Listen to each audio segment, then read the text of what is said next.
Hi, everyone, and welcome. It's Jennifer Trask here, and I'm here with my special guest, Leesa Klich. Hi, Leesa. Hi. Leesa is a health writer, blogger, expert, and research nerd. Her words. She loves it.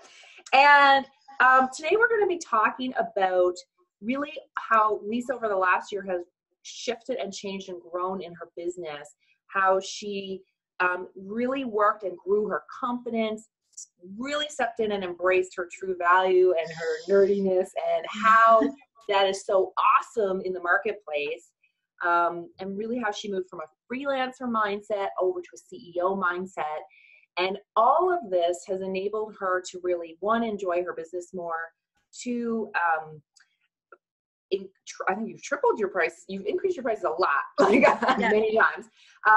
Also, it's enabled you to create new avenues for streams of income so that you can have more passive income in your business, create space for that. So there's a lot of amazing things that have unfolded in your business over the last year. And we're going to talk about how you did that. So before we do that, Leesa, tell everybody, like, what does a health writer, blogging expert, research do? Yeah, it's true. I do a lot of writing and blogging and research because I write blog posts for myself, for a lot of people too, and it's very heavily kind of science-based health because that's something that's kind of iffy in the market sometimes. Yep. So I do that, and I help people to strategize their blogs and products and freelancing one-on-ones, writing, ghostwriting. So I do a bunch of stuff. Awesome. All right. So take us back about a year ago when we met, or I guess I think you'd been in the community for a while, and then we started working together. So tell us about where you were in your business then, kind of what was going on, and what spurred you to say it's time to make some change. Right. So I think that's something that a lot of entrepreneurs go through is oh my God, I can't keep doing what I'm doing, or I'm going to keep getting what I'm getting. Right. Yeah. So there's a point where I started doing both. I started trying to have products available for sale, as well as doing one-on-one, like freelance ghostwriting work for clients, because that is kind of more money with fewer clients versus when you sell products, it's less money, but you need a lot more clients. Yeah. So working with a lot of freelance writing and research, and it was really constricting. I started feeling like I was stuck with certain clients. I felt like I was really depending a lot on specific clients whom I had built a relationship with, but I was no longer in the space where that was working out well for me. Right. But I kept doing it because I didn't know, like, what else can I do? I don't have this massive list to sell products. So that happened. And then I found that I started continuing to get the same kind of client. Okay. Right. Because I'm in this bubble where I'm not expanding out of it. And it got to the point where I'm working so many hours. I'm not making nearly as much money as I should be. Yes. And like, oh my gosh, like, what do I do? Like, I can't keep doing this anymore. Yep. So it was very, very much focused on freelancing, like, what does due on Friday and what can I send an invoice for on Friday? Right. Like shorter term thinking. Right. And so what happened for you to say, I want something different and I'm actually going to take action and make a change? I think two things. I think first of all, it's that feeling of constriction, but you're almost like, I don't know, it's like this glass ceiling, right? You can see through it. You can see what else is out there, but you don't know how to get that in yourself. Right. I mean, you can read a million blog posts. It doesn't make you an expert, and it doesn't necessarily give you the steps that are right for you. Right. The second thing was that I was ready to put down the money, to say, you know what, now is the time. Right. It's now. And I'm going to invest now in business expertise and help because I knew I could do it. How? Yeah. And I'm glad you said that, because I think that, a lot of the things, as you know, I work with a lot of coaches, and one of the things I'll tell them in their pricing is, your pricing is it's not really for you, actually. It's for your client to say, this is my commitment to myself. Right. Oh, yeah. And I think it's really powerful when you're priced well, so that people don't go, well, maybe I'll do it, maybe I won't. You want to be priced so that people will commit and show up and do the work and get the results. Right. And they will value what you do when they're willing to put out enough money that makes it worth your time. It becomes more of a partnership rather than employee-employer. Yes. Right? Where it's like, oh, well, this is all I have to pay. What can I get for it? Versus, all right, let's get in this together and let's both work together to build their business. Right. Awesome. Okay. So one of the big things I know I've definitely seen from you, there's two main things. And the first one is, I really saw a shift over the year of you really, as cliche as it is, but like own your true power. Like you really embraced what makes you unique, which thus allowed you to see your value, which thus allowed you to raise your prices many times, and thus put you in a position so that you can start growing the passive income. So I love how that chain reaction goes. This is why confidence and the value of yourself matters so much. So tell us about what are the things that really grew your confidence and that allowed you to step into saying, yeah, I am this awesome. Like, yeah, it's true, because it's so, the health and wellness industry is massive and growing, right? So everybody, or a lot of people that I know, they feel like this tiny little cog in this wheel. Right. And clearly we need to stand out and not be like everybody else. But the second thing is, part of the fear behind not doing that is, but is there a market for my specific stuff then? Like if I stop genericizing, if I start being really, really specific, are there going to be enough people out there for me? Like, which is kind of like my freelancer issue is, do I really, really rely on these few clients I have right now, or can I branch out? So I think that two of the things really help me with these are, number one, seeing the vision, but knowing I only have to take a baby step right now. Like, what can I do right now? What can I do this week or this month to expand my network, to introduce myself to more people, to hit publish? Every time I went to raise my prices, like, oh my God, I would give myself till Friday, right? And I'm like, okay, by Friday, I have to raise my price. I have to raise my price because you're right. We need to raise our prices because it attracts better clients too. And then it's like, all right, you just kind of hit publish and it's done. And it's like, all right, so that step is done. Now it's going to happen. So it's a bit also of encouragement and excitement on, tons of fear, but also, gee, what's going to happen now? Like, I'm wondering, I'm curious, like, what is this going to bring me? Right. So I think taking those baby steps while having a vision is really important. And I think the second thing that really helped me is accountability. Having a regular, like a check-in where I have a list of things I need to do, and I need to have them done by that time, or else I need to say why I didn't do them. So let's get as many checked off as possible. Right. And if I could wait till the last minute on things, I would, but I gave myself a hard deadline. I think the important thing too is give yourself till Friday, give yourself till the first of the night, whatever it is. Yes. And do it. It doesn't have to be massive. It could be just raise your prices by like 20%. Like something small, just do it and keep doing it incrementally. Yeah. And that is one thing you've done, because, the gift of hindsight is with us.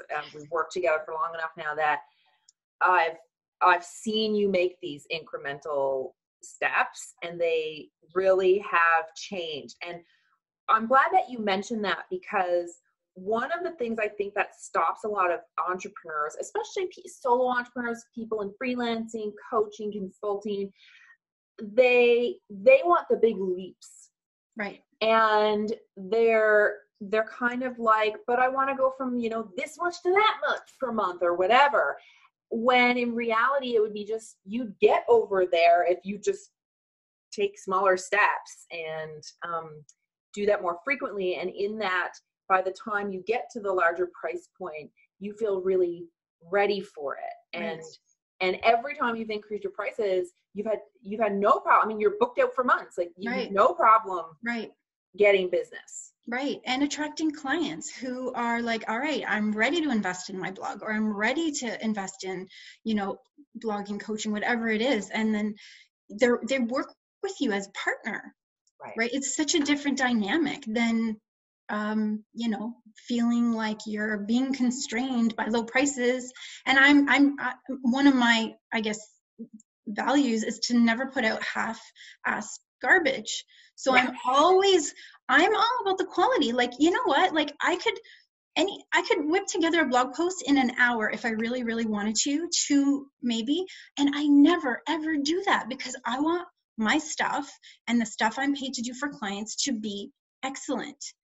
And when you're excellent, you have to charge excellent prices or you end up feeling all constricted in this little glass bubble that you can't get out of. Right. Amazing. Okay. So another thing that you had mentioned in the pre-interview is that you really overthought a lot and overanalyzed a lot, particularly in the beginning.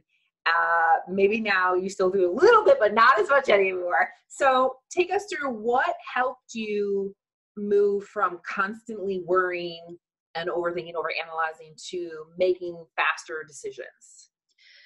Part of it is having a goal, having a bigger picture thinking. So when you feel constrained and you're looking at what's due on Friday, what invoices can I send out on Friday so that I can get paid on Friday kind of thing.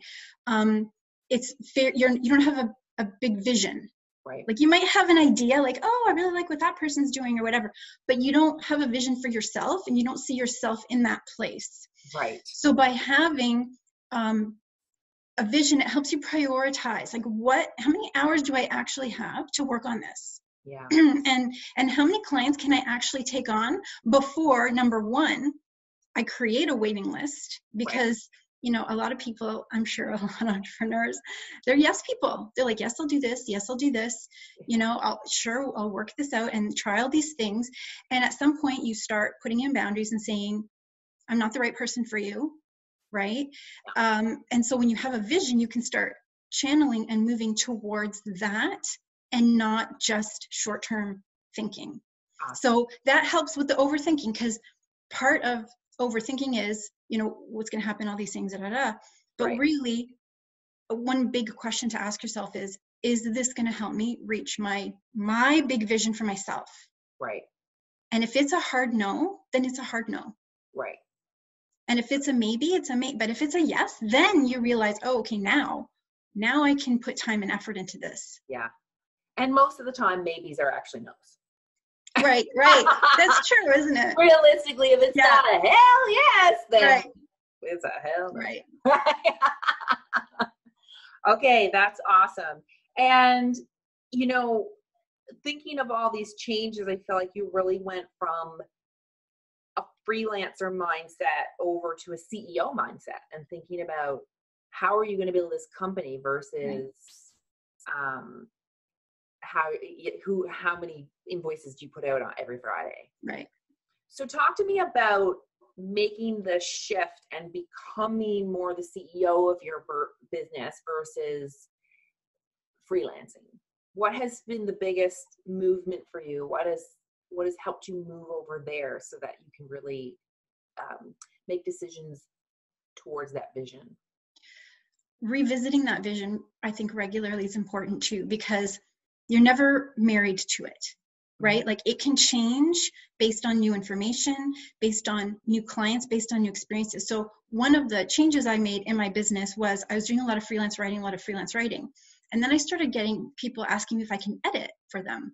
Right. So I started doing freelance editing and I'm like, oh my gosh, I like this so much. So then it's like, okay, well, I can tweak my vision a little bit and, maybe put some of that in. So I think that having a vision and also not being afraid of updating it, of making these small changes. A lot of it has to do with, giving yourself a deadline, whether it's every, month or at least every quarter, revisiting your vision.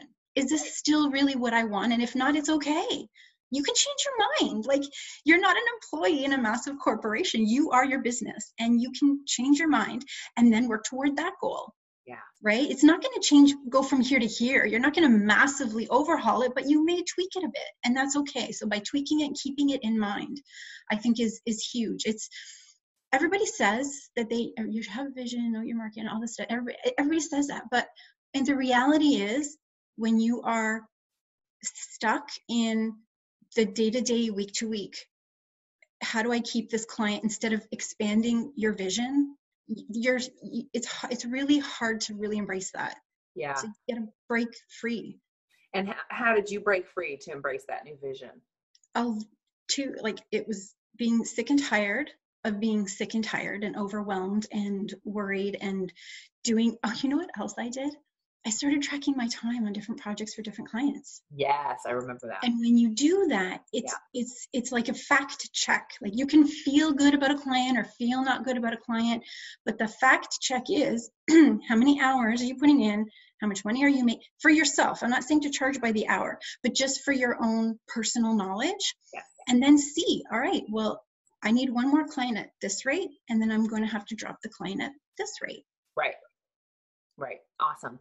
All right. So we're gonna clue up. Is there any last piece of wisdom that you think is helpful for someone if they're working on moving from freelance to CEO mindset, if they're working on increasing their courage and stop overthinking everything, like and stepping into their true value?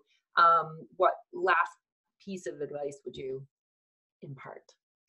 I don't know if I would say anything different. I think that truly embracing a vision for yourself, not some random, you can make, 6 figures in an hour and a half, because that doesn't happen. But to see, who are you? Like, what are your skills? And just like Rudolph the Red-Nosed Reindeer, which is still one of my favorite things, everybody's different. Everybody's a different skill set to bring to the table. And what's yours? And how can you make that work for you? Even if it's not for 3 million clients, it could be for 6 clients that you do an awesome job for, right, and you charge more money for. So what makes you different? How do you stand out? And sometimes you got to outsource some of the stuff that you're not that great at, or you hate doing. Before you're ready. Right. Yeah, that's a big one. Yeah. Big one. Amazing. Well, Leesa, thank you so much for being here. And I'm so happy for you. You have, I'll tell you as we wrap up, Leesa is one of my favorite clients. She comes to every meeting with her big old list. These are the things I want to talk about. These are the things I accomplished. Like, it's awesome. And you did the work. You did the work to get yourself to where you are. So I hope you are very proud, and so much more to come for Leesa. So Leesa, if people would like to learn more about what you do or even hire you, where can they find you? Just at my website. So it's leesaklich.com, Leesa, and it's Klich. Perfect. I'll put a link to it as well in the notes. Okay, well, thank you, Leesa, and thank you for watching, and well, have an awesome day, and congratulations. Thanks.